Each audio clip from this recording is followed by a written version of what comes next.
नमस्कार दोस्तों, स्वागत है आपका हमारे चैनल कहानियों की दुनिया बाय वाणी में। तो हमारी आज की कहानी है लांछन, मुंशी प्रेमचंद की कहानी। तो चलिए शुरू करते हैं।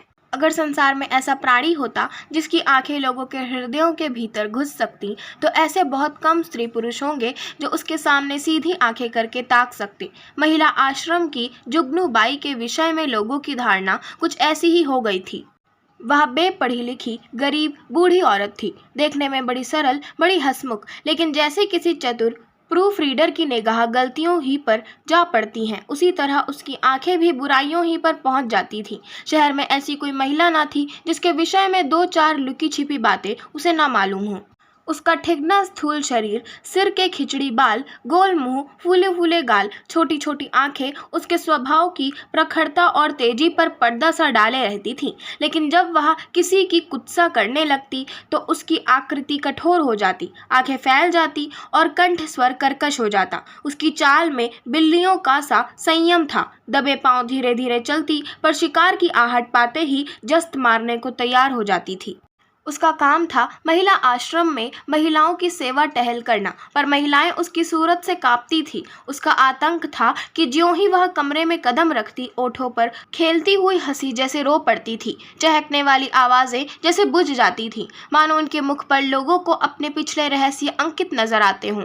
पिछले रहस्य कौन है जो अपने अतीत को किसी भयंकर जंतु के समान कटघरों में बंद करके ना रखना चाहता हो। धनियों को चोरों के भय से निद्रा नहीं आती, मानियों को उसी भांति मान की रक्षा करनी पड़ती है। वह जंतु जो पहले कीट के समान अल्पाकार रहा होगा, दिनों के साथ दीर्घ और सबल होता जाता है, यहाँ तक हम उसकी याद ही से कांप उठते हैं। और अपने ही कारनामों की बात होती तो अधिकांश देवियां जुगनू को दुत्कारती, पर यहाँ तो मैके और ससुराल, ननियाल, ददियाल, फुफियाल और मैसियाल चारों ओर की रक्षा करनी थी। और जिस किले में इतने द्वार हों, उसकी रक्षा कौन कर सकता है? वहाँ तो हमला करने वाले के सामने मस्तक झुकाने में ही कुशल है। जुगनू के दिल में हजारों मुर्दे गड़े पड़े थे और वह जरूरत पड़ने पर उन्हें उखाड़ दिया करती थी। जहाँ किसी महिला ने दून की ली या शान दिखाई, वहाँ जुगनू की त्योरियां बदली। उसकी एक कड़ी निगाह अच्छे अच्छे को दहला देती थी, मगर यह बात ना थी कि स्त्रियां उससे घृणा करती हों। नहीं, सभी बड़े चाव से उससे मिलती और उसका आदर सत्कार करती। अपने पड़ोसियों की निंदा सनातन से मनुष्य के लिए मनोरंजन का विषय रही है, और जुगनू के पास इसका काफी सामान था। नगर में इंदुमती महिला पाठशाला नाम का एक लड़कियों का हाई स्कूल था। हॉल में मिस खुर्शेद उसकी हेड मिस्ट्रेस होकर आई थी। शहर में महिलाओं का दूसरा क्लब ना था। मिस खुर्शेद एक दिन आश्रम में आईं। ऐसी ऊंचे दर्जे की शिक्षा पाई हुई आश्रम में कोई देवी ना थी। उनकी बड़ी आवभगत हुई। पहले ही दिन मालूम हो गया मिस खुर्शेद के आने से आश्रम में एक नए जीवन का संचार होगा। कुछ इस तरह दिल खोलकर हरेक से मिली, कुछ ऐसी दिलचस्प बातें की कि सभी देवियां मुग्ध हो गईं। गाने में चतुर थीं, व्याख्यान भी खूब देती थीं, और अभिनय कला में तो उन्होंने लंदन के नाम कमा लिया था। ऐसी सर्वगुण संपन्न देवी का आना आश्रम का सौभाग्य था। गुलाबी गोरा रंग, कोमल गाल, मदभरी आंखें, नए फैशन के कटे हुए केश, एक एक अंग सांचे में ढला हुआ, मादकता की इससे अच्छी प्रतिमा ना बन सकती थी। चलते समय मिस खुर्शेद ने मिसेस टंडन को, जो आश्रम की प्रधान थी, एकांत में बुलाकर पूछा, वह बुढ़िया कौन है? जुगनू कई बार कमरे में आकर मिस खुर्शेद को अन्वेषण की आंखों से देख चुकी थी, मानो कोई शहसवार किसी नई घोड़ी को देख रहा हो। मिसेस टंडन ने मुस्कुराकर कहा, यहाँ ऊपर का काम करने के लिए नौकर हैं, कोई काम हो तो बुलाऊं? मिस खुर्शेद ने धन्यवाद देकर कहा, जी नहीं, कोई विशेष काम नहीं है। मुझे चालबाज मालूम होती है। यह भी देख रही हूँ कि वह सेविका नहीं, स्वामिनी है। मिसेस टंडन तो जुगनू से जली बैठी ही थी। इनके वैधव्य को लांछित करने के लिए वह उन्हें सदा सुहागिन कहा करती थी। मिस खुर्शेद से उसकी जितनी बुराई हो सकी वह की, और उससे सचेत रहने का आदेश दिया। मिस खुर्शेद ने गंभीर होकर कहा, तब तो भयंकर स्त्री है, तभी सब देवियां इससे कांपती हैं। आप इसे निकाल क्यों नहीं देती? ऐसी चुड़ैल को एक दिन ना रखना चाहिए। मिसेस टंडन ने अपनी मजबूरी बताई, निकाल कैसे दूं? जिंदा रहना मुश्किल हो जाए। हमारा भाग्य उसकी मुट्ठी में है। आपको 2-4 दिन में उसके जौहर खुलेंगे। मैं तो डरती हूँ कहीं आप भी उसके पंजे में न फंस जाएं। उसके सामने भूल कर भी किसी पुरुष से बातें न कीजिएगा। इसके गोयंदे ना जाने कहाँ कहाँ लगे हुए हैं। नौकर से मिलकर भेद यह ले, डाकिये से मिलकर चिट्ठियाँ यह देखे, लड़कों को फुसला कर घर का हाल यह पूछे। इस रांड को खुफिया पुलिस में जाना चाहिए था, यहाँ ना जाने क्यों आ मरी। मिस खुर्शीद चिंतित हो गई, मानो इस समस्या को हल करने की फिक्र में हो। एक क्षण के बाद बोली, अच्छा मैं इसे ठीक करूंगी, अगर ना निकाल दूं तो कहना। मिसेस टंडन ने कहा, निकाल देने से ही क्या होगा, उसकी जबान तो ना बंद होगी, तब तो वह और भी निडर होकर कीचड़ फेंकेगी। मिस खुर्शीद ने निश्चिंत स्वर में कहा, मैं उसकी जबान भी बंद कर दूंगी बहन, आप देख लीजिएगा। टके की औरत है, यहाँ बादशाहत कर रही है, मैं यहाँ बर्दाश्त नहीं कर सकती। वहाँ चली गई तो मिसेस टंडन ने जुगनू को बुलाकर कहा, इस नई मिस साहब को देख, यहाँ प्रिंसिपल हैं। जुगनू ने द्वेष भरे हुए स्वर में कहा, आप देखें, मैं ऐसी सैकड़ों छोकरियों को देख चुकी हूँ, आंखों का पानी जैसे मर गया हो। मिसेस टंडन धीरे से बोली, तुम्हें कच्चा ही खा जाएंगी, उनसे डरती रहना, कह गई हैं मैं इसे ठीक करके छोड़ूंगी। मैंने सोचा तुम्हें चेता दूं, ऐसा ना हो उसके सामने कुछ ऐसी वैसी बातें कह बैठो। जुगनू ने मानो तलवार खींचकर कहा, मुझे चेताने का काम नहीं, उन्हें चेता दीजिएगा। यहाँ का आना ना बंद कर दूं तो अपने बाप की नहीं, वहाँ घूम कर दुनिया देख आई हैं, तो यहाँ घर बैठे दुनिया देख चुकी हूँ। मिसेस टंडन ने पीठ ठोंकी, मैंने समझा दिया भाई, आगे तुम जानो तुम्हारा काम जाने। जुगनू ने कहा, आप चुपचाप देखती जाइए, कैसा तिगनी का नाच नचाती हूँ। इसने अब तक ब्याह क्यों नहीं किया, उम्र तो 30 के लगभग होगी। मिसेस टंडन ने रद्दा जमाया, कहती है मैं शादी करना ही नहीं चाहती, किसी पुरुष के हाथ क्यों अपनी आज़ादी बेचूं। जुगनू ने आंखें नचाकर कहा, कोई पूछता ही ना होगा, ऐसी बहुत सी कुंवारियां देख चुकी हूँ। 70 चूहे खाकर बिल्ली चली हज को, और कई लौंडियां आ गईं और बात का सिलसिला बंद हो गया। दूसरे दिन सवेरे जुगनू मिस खुर्शीद के बंगले पर आ पहुंची। मिस खुर्शीद हवा खाने गई हुई थी। खानसामा ने पूछा, कहाँ से आती हो? जुगनू ने कहा, यही रहती हूँ बेटा। मेम साहब कहाँ से आई हैं? तुम तो इनके पुराने नौकर होंगे। खानसामा ने कहा, नागपुर से आई हैं, मेरा घर भी वहीं है, 10 साल से इनके साथ हूँ। जुगनू ने कहा, किसी ऊंचे खानदान की होंगी, वहाँ तो रंग ढंग से ही मालूम होता है। खानसामा ने कहा, खानदान तो कुछ ऐसा ऊंचा नहीं, हाँ तकदीर की अच्छी हैं। इनकी माँ अभी तक मिशन में 30 रुपए पाती हैं, यहाँ पढ़ने में तेज थी, वजीफ़ा मिल गया, विलायत चली गई, बस तकदीर खुल गई। अब तो अपनी माँ को बुलाने वाली हैं, लेकिन वह बुढ़िया शायद ही आए, यहाँ गिरजे विरजे नहीं आती, इससे दोनों में पट्टी नहीं। जुगनू ने कहा, मिजाज की तेज मालूम होती हैं। खानसामा ने कहा, नहीं, ये तो बहुत नेक हैं, गिरजे नहीं जाती। तुम क्या नौकरी की तलाश में हो? करना चाहो तो कर लो, एक आया रखना चाहती हैं। जुगनू ने कहा, नहीं बेटा, मैं अब क्या नौकरी करूँगी। इस बंगले में पहले जो मेम साहब रहती थी, वह मुझ पर बड़ी निगाह रखती थी। मैंने समझा चलूँ नई मेम साहब को आशीर्वाद दे आऊँ। खानसामा ने कहा, यह आशीर्वाद लेने वाली मेम साहब नहीं है, ऐसों से बहुत चिढ़ती हैं। कोई मंगता आया और उसे डांट बताई, कहती हैं बिना काम किए किसी को जिंदा रहने का हक नहीं है, भला चाहती हो तो चुपके से रह लो। जुगनू ने कहा, तो यह कहो इनका कोई धर्म कर्म नहीं, फिर भला गरीबों पर क्यों दया करने लगी। जुगनू को अपनी दीवार खड़ी करने के लिए काफ़ी सामान मिल गया। नीच खानदान की हैं, माँ से नहीं पटती, धर्म से विमुख हैं। पहले धावे में इतनी सफलता कुछ कम ना थी। चलते चलते खानसामा ने इतना और पूछा, इनके साहब क्या करते हैं? खानसामा ने मुस्कुरा कर कहा, इनकी तो अभी शादी ही नहीं हुई, साहब कहाँ से होंगे। जुगनू ने बनावटी आश्चर्य से कहा, अरे अब तक ब्याह नहीं हुआ? हमारे यहाँ तो दुनिया हंसने लगे। खानसामा ने कहा, अपना अपना रिवाज है, इनके यहाँ तो कितनी ही औरतें उम्र भर ब्याह नहीं करती। जुगनू ने मार्मिक भाव से कहा, ऐसी कुंवारियों को मैं बहुत देख चुकी हूँ। हमारी बिरादरी में कोई इस तनो रहे तो थोड़ी थोड़ी हो जाए, मुदा इनके यहाँ जो जी में आवे करो, कोई नहीं पूछता। इतने में मिस खुर्शीद आ पहुँची। गुलाबी जाड़ा पड़ने लगा था। मिस साहब साड़ी के ऊपर ओवरकोट पहने हुए थी, एक हाथ में छतरी थी, दूसरे में छोटे कुत्ते की जंजीर। प्रभात की शीतल वायु में व्यायाम ने कपोलों को ताजा और सुर्ख कर दिया था। जुगनू ने झुककर सलाम किया, पर उन्होंने उसे देखकर भी ना देखा। अंदर जाते ही खानसामा को बुलाकर पूछा, यह औरत क्या करने आई है? खानसामा ने जूते का फीता खोलते हुए कहा, भिकारिन है हुजूर, पर औरत समझदार है। मैंने कहा यहाँ नौकरी करेगी तो राजी नहीं हुई। पूछने लगी, इनके साहब क्या करते हैं? जब मैंने बता दिया तो इसे बड़ा ताज्जुब हुआ, और होना ही चाहिए। हिंदुओं में तो दूध मुँह बालकों तक का विवाह हो जाता है। खुर्शीद ने जांच की, और क्या कहती थी? और तो कोई बात नहीं हुजूर। अच्छा, उसे मेरे पास भेज दो।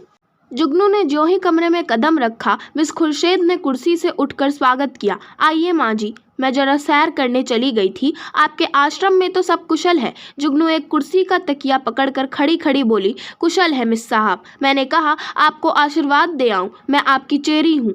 जब कोई काम पड़े मुझे याद कीजिएगा। यहाँ अकेले तो हुजूर को अच्छा न लगता होगा। मिस खुर्शीद ने कहा, मुझे अपने स्कूल की लड़कियों के साथ बड़ा आनंद मिलता है। वह सब मेरी ही लड़कियां हैं। जुगनू ने मातृभाव से सिर हिलाकर कहा, यहाँ ठीक है मिस साहब, पर अपना अपना ही है। दूसरा अपना हो जाए तो अपनों के लिए कोई क्यों रोए। सहसा एक सुंदर सजीला युवक रेशमी सूट धारण किए, जूते चरमर करता हुआ अंदर आया। मिस खुर्शीद ने इस तरह दौड़कर प्रेम से उसका अभिवादन किया मानो जामे में फूली न समाती हूँ। जुगनू उसे देखकर कोने में दुबक गई। खुर्शीद ने युवक से गले मिलकर कहा, प्यारे, मैं कब से तुम्हारी राह देख रही हूँ। जुगनू से, माँ जी आप जाएं, फिर कभी आना। यहाँ हमारे परम मित्र विलियम किंग हैं। हम और यह बहुत दिनों तक साथ साथ पढ़े हैं। जुगनू चुपके से निकलकर बाहर आई। खानसामा खड़ा था। पूछा, यह लौंडा कौन है। खानसामा ने सिर हिलाया। मैंने इसे आज ही देखा है। शायद अब कुंवारपन से जी उबा। अच्छा तरहदार जवान है। जुगनू ने कहा, दोनों इस तरह टूट कर गले मिले हैं कि मैं तो लाज के मारे गड़ गई। ऐसा चूमा चाटी तो जोरू खसम में नहीं होती। दोनों लिपट गए। लौंडा तो मुझे देखकर कुछ झिझकता था, पर तुम्हारी मिस साहब तो जैसे मतवाली हो गई थी। खानसामा ने मानो अमंगल के आभास से कहा, मुझे तो कुछ बेढब मामला नजर आता है। जुगनू तो यहाँ से सीधे मिसेस टंडन के घर पहुंची। इधर मिस खुर्शीद और युवक में बातें होने लगी। मिस खुर्शीद ने कह कहा मारकर कहा, तुमने अपना पार्ट खूब खेला लीला। बुढ़िया सचमुच चौंधिया गई। लीला ने कहा, मैं तो डर रही थी कि कहीं बुढ़िया भाप ना जाए। मिस खुर्शीद ने कहा, मुझे विश्वास था वह आज जरूर आएगी। मैंने दूर ही से उसे बरामदे में देखा और तुम्हें सूचना दी। आज आश्रम में बड़े मजे रहेंगे। जी चाहता है महिलाओं की कनफुसकियाँ सुनती। देख लेना, सभी उसकी बातों पर विश्वास करेंगी। लीला ने कहा, तुम भी तो जानबूझकर दलदल में पांव रख रही हो। मिस खुर्शीद ने कहा, मुझे अभिनय में मज़ा आता है। दिल लगी रहेगी। बुढ़िया ने बड़ा जुल्म कर रखा है। जरा उसे सबक देना चाहती हूँ। कल तुम इसी वक्त इसी ठाठ से फिर आ जाना। बुढ़िया कल फिर आएगी। उसके पेट में पानी ना हजम होगा। नहीं, ऐसा क्यों? जिस वक्त वह आएगी मैं तुम्हें खबर दूंगी। बस तुम छैला बनी हुई पहुँच जाना। आश्रम में उस दिन जुगनू को दम मारने की फुर्सत ना मिली। उसने सारा वृत्तांत मिसेस टंडन से कहा। मिसेस टंडन दौड़ी हुई आश्रम पहुंची और अन्य महिलाओं को खबर सुनाई। जुगनू उसकी तस्दीक करने के लिए बुलाई गई। जो महिला आती वह जुगनू के मुंह से यह कथा सुनती। हर एक रिहर्सल में कुछ कुछ रंग और चढ़ जाता। यहाँ तक कि दोपहर होते होते सारे शहर के सभ्य समाज में वह खबर गूंज उठी। एक देवी ने पूछा, यह युवक है कौन? मिसेस टंडन ने कहा, सुना तो उनके साथ का पड़ा हुआ है। दोनों में पहले से कुछ बातचीत रही होगी। वही तो मैं कहती थी कि इतनी उम्र हो गई, यह कुंवारी कैसे बैठी है। अब कलई खुली। जुगनू ने कहा, और कुछ हो या ना हो, जवान तो बका है। टंडन ने कहा, यहाँ हमारी विद्वान बहनों का हाल है। जुगनू ने कहा, मैं तो उसकी सूरत देखते ही ताड़ गई थी। धूप में बाल नहीं सफ़ेद किए हैं।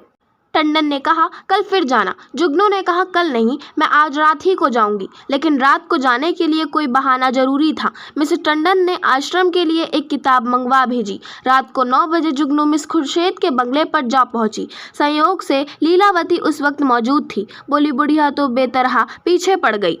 मिस खुर्शीद ने कहा, मैंने तुमसे कहा था उसके पेट में पानी न पचेगा। तुम जाकर रूप भर जाओ। तब तक मैं बातों में लगाती हूँ। शराबियों की तरह अंट संट पकना शुरू करना, मुझे भगा ले जाना के प्रस्ताव भी करना। बस यूँ बन जाना जैसे अपने होश में नहीं हूँ। लीला मिशन में डॉक्टर थी। उसका बंगला भी पास ही था। वह चली गई तो मिस खुर्शीद ने जुगनू को बुलाया।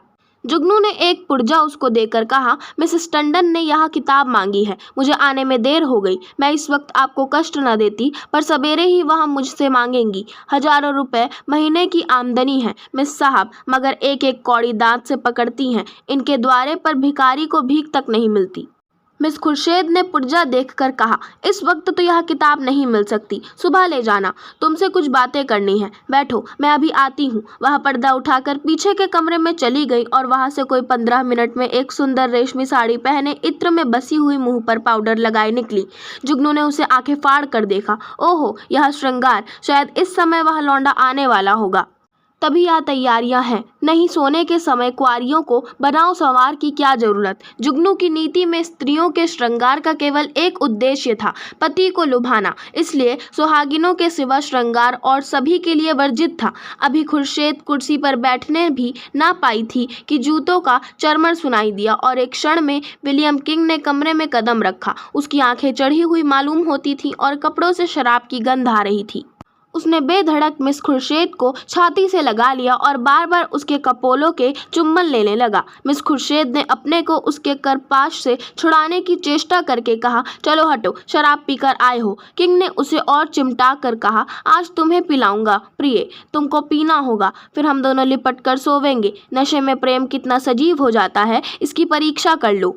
मिस खुर्शीद ने इस तरह जुगनू की उपस्थिति का उसे संकेत किया कि जुगनू पर नजर पड़ जाए, पर किंग नशे में मस्त था, जुगनू की तरफ देखा ही नहीं। मिस खुर्शीद ने रोष के साथ अपने को अलग करके कहा, तुम इस वक्त आपे में नहीं हो, इतने उतावले क्यों हुए जाते हो? क्या मैं कहीं भागी जा रही हूँ? किंग ने कहा, इतने दिनों से चोरों की तरह आया हूँ, आज से मैं खुले खजाने आऊँगा।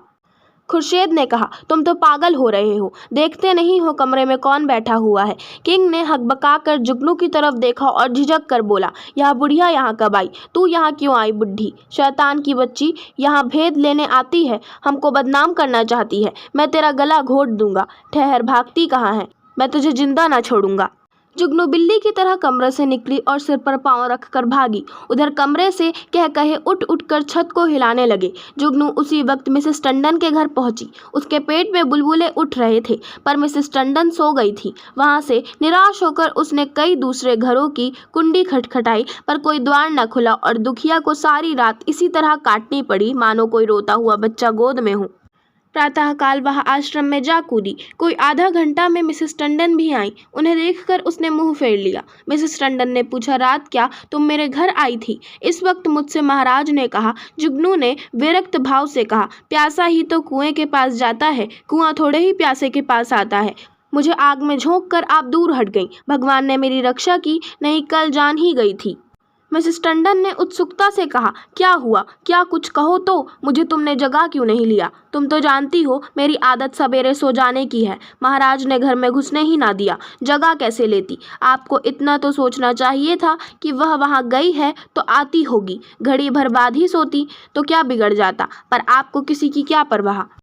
तो क्या हुआ? मिस खुर्शीद मारने दौड़ी? वह नहीं मारने दौड़ी, उनका वह खसम है, वह मारने दौड़ा। लाल आंखें निकाले आया और मुझसे कहा, निकल जा। जब तक मैं निकलूं तब तक हंटर खींचकर दौड़ ही तो पड़ा। मैं सिर पर पांव रख कर ना भागती तो चमड़ा उधोड़ डालता, और वह रांड बैठी तमाशा देखती रही। दोनों में पहले से सधी बधी थी। ऐसी कुलटाओं का मुंह देखना पाप है, बेसवा भी इतनी निर्लज्ज ना होगी। जरा देर में और देवियां आ पहुंची। यह वृत्तांत सुनने के लिए सभी उत्सुक हो रही थी। जुगनू की कैची अविश्रांत रूप से चलती रही। महिलाओं को इस वृत्तांत में इतना आनंद आ रहा था कि कुछ ना पूछो। एक एक बात को खोद खोद कर पूछती थी। घर के काम धंधे भूल गए, खाने पीने की सुधि भी ना रही, और एक बार सुनकर उनकी तृप्ति ना होती थी। बार बार वही कथा नए आनंद से सुनती थी। मिसेस टंडन ने अंत में कहा, हमें आश्रम में ऐसी महिलाओं को लाना अनुचित है। आप लोग इस प्रश्न पर विचार करें। मिसेस पांड्या ने समर्थन किया, हम आश्रम को आदर्श से गिराना नहीं चाहते। मैं तो कहती हूँ ऐसी औरत किसी संस्था के प्रिंसिपल बनने के योग्य नहीं। मिसेस बांगड़ा ने फरमाया, जुगनू बाई ने ठीक कहा था, ऐसी औरत का मुंह देखना भी पाप है। उससे साफ कह देना कि आप यहाँ तशरीफ न लावें। अभी यह खिचड़ी पक रही थी कि आश्रम के सामने एक मोटर आकर रुकी। महिलाओं ने सिर उठा उठा कर देखा। गाड़ी में मिस खुर्शीद और विलियम किंग बैठे हुए थे। जुगनू ने मुंह फैलाकर हाथ से इशारा किया, वही लौंडा है। महिलाओं का संपूर्ण समूह चिक के सामने आने के लिए विकल हो गया। मिस खुर्शीद ने मोटर से उतरकर हुड बंद कर दिया और आश्रम के द्वार की ओर चली। महिलाएं भाग भाग कर अपनी अपनी जगह आ बैठी। मिस खुर्शीद ने कमरे में कदम रखा, किसी ने स्वागत ना किया। मिस खुर्शीद ने जुगनू की ओर निसंकोच आंखों से देखकर मुस्कुराते हुए कहा, कहिए बाई जी, रात आपको चोट तो नहीं आई? जुगनू ने बहुतेरी दीदा दिलेर स्त्रियां देखी थीं, पर इस ढिठाई ने उसे चकित कर दिया। चोर हाथ में चोरी का माल लिए साह को ललकार रहा था। जुगनू ने ऐंठ कर कहा, जी ना भरा हो तो अब पिटवा दो, सामने ही तो है। खुर्शीद ने कहा, वह इस वक्त तुमसे अपना अपराध क्षमा कराने आया है। रात वह नशे में थे। जुगनू ने मिसेस टंडन की ओर देखकर कहा, और आप भी तो कुछ कम नशे में नहीं थी। खुर्शीद ने व्यंग्य समझकर कहा, मैंने आज तक कभी नहीं पी, मुझ पर झूठा इल्जाम मत लगाओ। जुगनू ने लाठी मारी। शराब से भी बड़ी नशे की चीज है कोई, वह उसी का नशा होगा। उन महाशय को पर्दे में क्यों ढक दिया? देवियां भी तो उनकी सूरत देखती। मिस खुर्शीद ने शरारत की। सूरत तो उनकी 1,00,000-2,00,000 में एक है। मिसेस टंडन ने आशंकित होकर कहा, नहीं, उन्हें यहाँ लाने की जरूरत नहीं। आश्रम को हम बदनाम नहीं करना चाहते। मिस खुर्शीद ने आग्रह किया, मामले को साफ करने के लिए उनका आप लोगों के सामने आना जरूरी है। एक तरफा फैसला आप क्यों करती हैं? मिसेस टंडन ने टालने के लिए कहा, यहाँ कोई मुकदमा थोड़े ही पेश है।